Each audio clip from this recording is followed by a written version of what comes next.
homemade deep fried tortilla chips with fajita, chicken, peppers, and onions.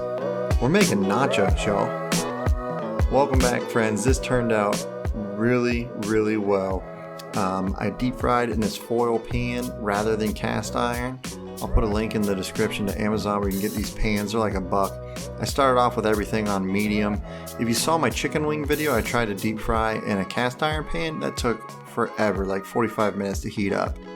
This worked out a ton better. I use peanut oil because that's what I like. It's a preference thing. Use whatever you want. Our ingredients are tortillas, peppers, onions, fajita mix, cheese, sour cream, cilantro, and lime. Also, the chicken will be going down. This still took a little while to heat up. It took about a half hour. After the first 10 minutes, you can see the griddle was at 500 degrees and the oil was still only around 200. So that's 10 minutes on medium. Griddle's over 5, the oil is going up to about 200. I was a little worried because the griddle was still climbing in temperature. You can see here 200 is not hot enough to start frying. I just wanted to give you a demonstration with that tortilla. That sad little tortilla chip sitting in there. It's not a chip, it's just a tortilla at this point. So I turned them all down to low because the griddle was still getting hot.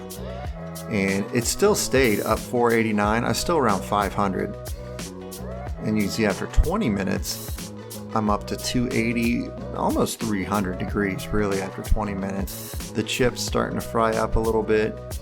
Then I went ahead and put the 2 middle burners on medium and left the outside ones on low, so that I could get it up to the proper temp. But I want to cook on the left side there. I don't want that at 500. And finally, after 30 minutes, I got up to about 340, 350 degrees. Perfect for frying, exactly what we're looking for. In goes our first batch of chips. You can see them bubbling up there. That means we are in business and we are ready to make some delicious homemade deep fried tortilla chips. So definitely give this a try at home. Get the foil pan off Amazon, use peanut oil, take a look at them bubbling up there. Also, if you've never deep fried before, don't throw away the oil after just one use. You can cool it down and just put it back in the bottle.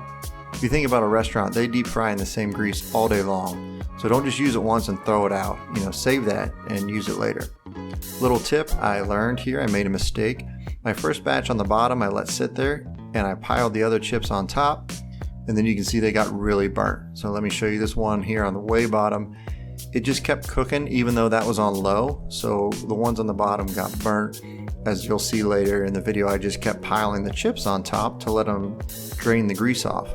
So my suggestion is pile them over there for a minute, then take them all off after, 4 or 5 minutes. I left it over there for probably the whole cook, 15 minutes, and that residual heat coming off the griddle just kept cooking it. We went ahead and put down our chicken. I have salt and pepper on this chicken strips. Probably don't even really need that, to be honest.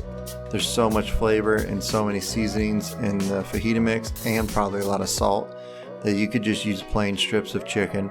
I did have to put down a little more oil because it was getting a little sticky, but we got them all loosened up there.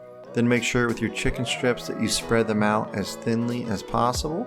You want to make sure everything's touching the griddle. You give them enough room to all start cooking up, get a nice color on them. There's my packet of fajita mix.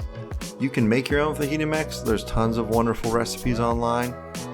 I don't do it. These things are like $1. It's too easy not to just buy these and use those instead of making my own combination of mixes.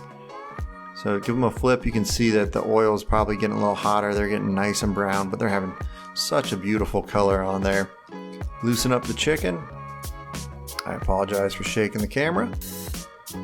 Give them a little flip so they can all get mixed in with the seasoning there. And this is the point where the tortillas on the bottom are probably starting to burn. Just FYI, this is where I would need to remove them, then put the next batch coming out of the oil down because that's how they got so dark. So I removed that batch of tortillas. I got my chicken separated out with a little well in the middle. I'm going to add some more oil, then down goes the beautiful colorful peppers and onions. That's just 1 white onion and 1 green bell pepper. More tortillas go down. This is just a pack of tortillas, like a pack of 10 that I cut, and I got a whole batch of chips out of it. Here comes the other half of the fajita mix. It's going to go on top of the vegetables. Then we're going to bring in the water. So normally this would be done in a pan. If you follow the back of the package, it says do this in a pan, add water, let it all mix together. But we're doing it on the griddle, same concept. Just add a little bit of water so we can mix all the seasonings together with the chicken, the peppers, the onions. Just get it all happy and together. Wow, look at those tortilla chips. Man, they look good. They tasted even better. So, and the chicken, give it a little stir here. Oh, buddy. Definitely got to try this one. It turned out so well. Now that I got it all mixed up, you can see the great color that you get from the fajita mix on all the vegetables and the chicken. You can see the tortillas in the background on that wire rack.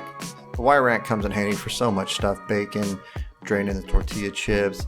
Sometimes if you're making a bunch of meat for a cookout and you want to just put some back there, it's still warm, as you can tell from the burnt chips, but it's just not cooking fully if you had meat.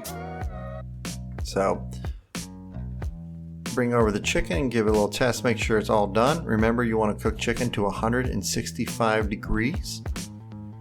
We are past that. It's great. We're not going to get anybody sick. Put down some cheese here. I used a combination of Colby Jack cheese. You don't need to put a lid or anything on it. The chicken's so hot, along with the peppers and onions, that it's just going to melt the cheese for you. So no need to worry about melting that cheese. Just pile the chicken and the peppers and onions high. Add a lime squeezed on top. Man, that looks good. Followed up with a little bit of the cilantro lime sour cream. Honestly, it doesn't get much better than that, folks. Fajita chicken nachos. If you want to see me make a junior bacon cheeseburger on the griddle, click on the side of your screen now. Thank you for watching. Have a great day and keep on griddling.